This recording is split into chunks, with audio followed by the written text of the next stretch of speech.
Good morning, everyone. I'm here today to review with you your 13-1 practice buddy and to review the concept of equivalent fractions. Now, remember, equivalent fractions mean that the fractions are equal to each other. So that is what we were looking for here today and yesterday.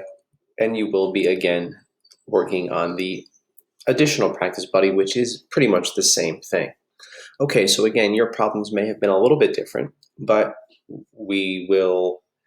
it should still help you understand the concepts. So here we're looking at 1/2 and seeing how many eighths is 1/2 equal to. So they give you the full fraction bar so that you can see how big each part is compared to the whole. Each part, remember, is a unit fraction. So here we have 1/2, 1 unit fraction. And here we have 4 of the unit fractions, 1/8. Okay, so here you can see that 1/2 is equal to the 4/8. So it is not just a model that can help you with this problem. You could also ask yourself 2 times what equals 8? Since 2 times 4 equals 8, 1 times 4 equals 4. Check your answer and move on. You can complete a similar question. Okay, so here you have to be careful. It says divide the second area model into sixths. So you have to look right here where it says sixths. Okay, you have to find the one that is divided into sixths, and then it has to match this picture 1/3. So here, this one has sixths, and this one has sixths. This has ninths, this has twelfths. So this is only 1/6. Does not match this 1/3. So 2/6 is equal to 1/3. Here, and then write the equivalent fractions. So 2/6 is equal to the 1/3. And check that answer and move on. Again, you could do a similar question. Okay, same thing pretty much, okay, but now no model. So 1/2 is equal to how many sixths? Okay, you don't have fraction strips to use, so you'll have to use math instead. So 2 times what equals 6? 2 times 3 equals 6. Whatever you do to get the denominators to be equal, you have to do that to the numerators. So since it's 2 times 3 equals 6, you have to do 1 times 3 equals 3. So when you are finding equivalent fractions, you have to multiply along the denominator and also along the numerator. Same number. So in this case, it was 3. 2 times 3 equals 6. 1 times 3 equals 3. It's algebraic thinking that will help you to solve equivalent fractions. Okay, here's 2/2. So again, if you watched the video from yesterday, you would have seen that I said, okay, whenever the numerator and denominator are the same, it equals 1 whole. So since this is 2/2 equals 1 whole, this has to be 6/6 equals 1 whole. Again, you can use that multiplication to help. 2 times 3 equals 6. 2 times 3 equals 6. If you multiply by 3 and by 3, you get 6 and 6. Okay, dealing again with 2/2 and sixths.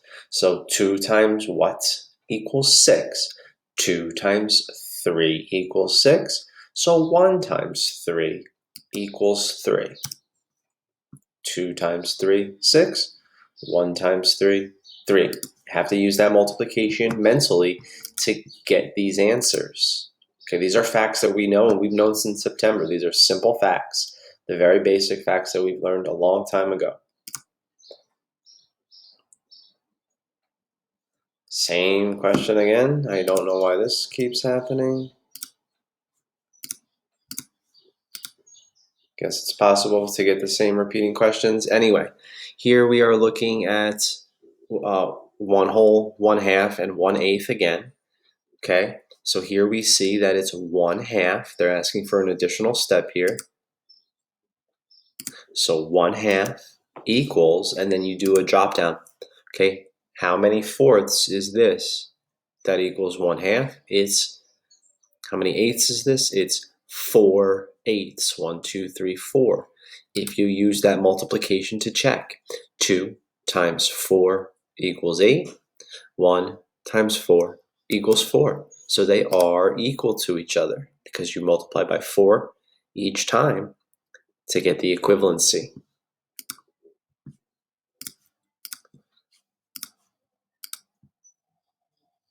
Okay, here, and I believe that this is the exact same problem I had on the whiteboard yesterday. Here, we're comparing sixths and eighths. Okay, now remember what I said. Okay, you can't do 6 times 1 to get 8. You can't do 6 times 2 to get 8. You can't multiply anything by 6 to get 8. So in this case, no eighths are equal to sixths until you get to 4/8 and 3/6 because they're both equal to 1/2. As you can see here, they don't line up anywhere else unless it's equal to 1/2 or unless it's equal to 1 whole. Explain what you could do to the diagram to see if she is correct.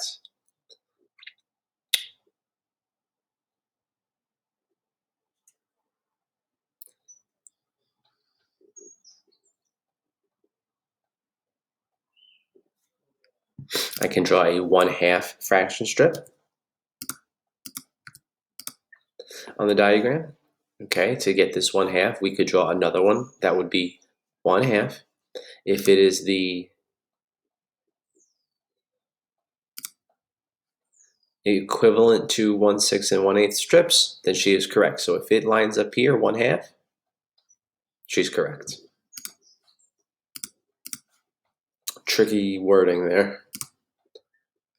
A poet writes 2 to 4 new poems every month. That means either 2, 3, or 4. What is a good estimate for the number of poems the poet writes in 7 months? So I'm going to use 3. It can't be 1. It can't be 5 because 1 is not between 2 and 4 and neither is 5. So you got to use 3. And then for each month, and then you multiply that, the 3 times the 7, and the product is 21. 3 times 7, multiply. So the number of poems is 21.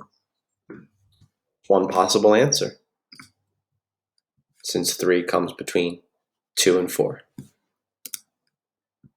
Okay, I did discuss this type of problem a little bit. So 2/3 of a playground is covered by grass.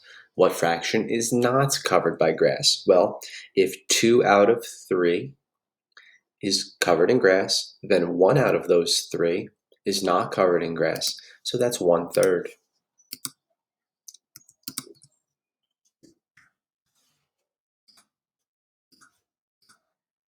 Almost there. Robert folded 2 strips of paper into eighths. He shaded a fraction equal to 2/4 on the first strip and a fraction equal to 1/4 on the second strip.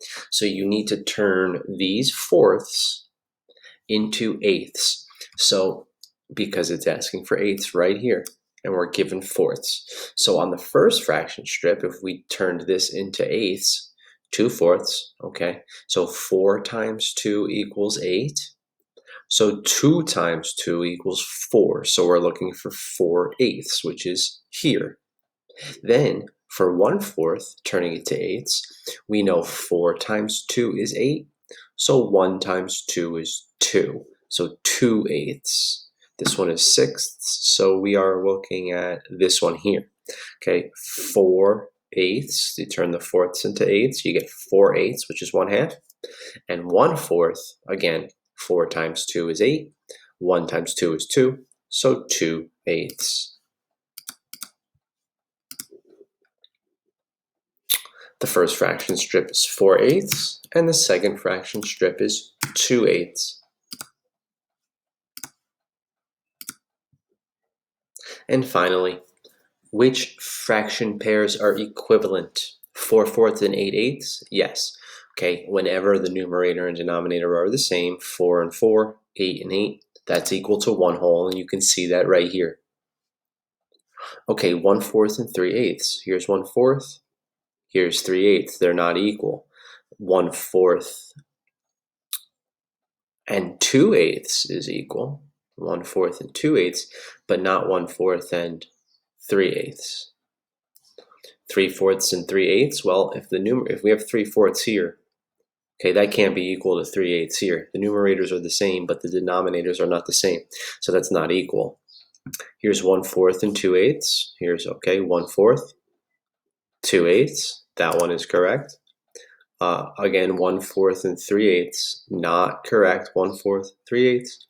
2/4 and 6/8, 2/4, 6/8, not correct. But 2/4 and 4/8 are both equal to 1/2, so that one is also correct. All right, that is it for today. I hope this helped you understand some of the concepts. Your work today will be very similar, and we'll review again this concept all throughout the unit because it is a challenging concept. So be sure to watch every video in full. Okay, have a great day.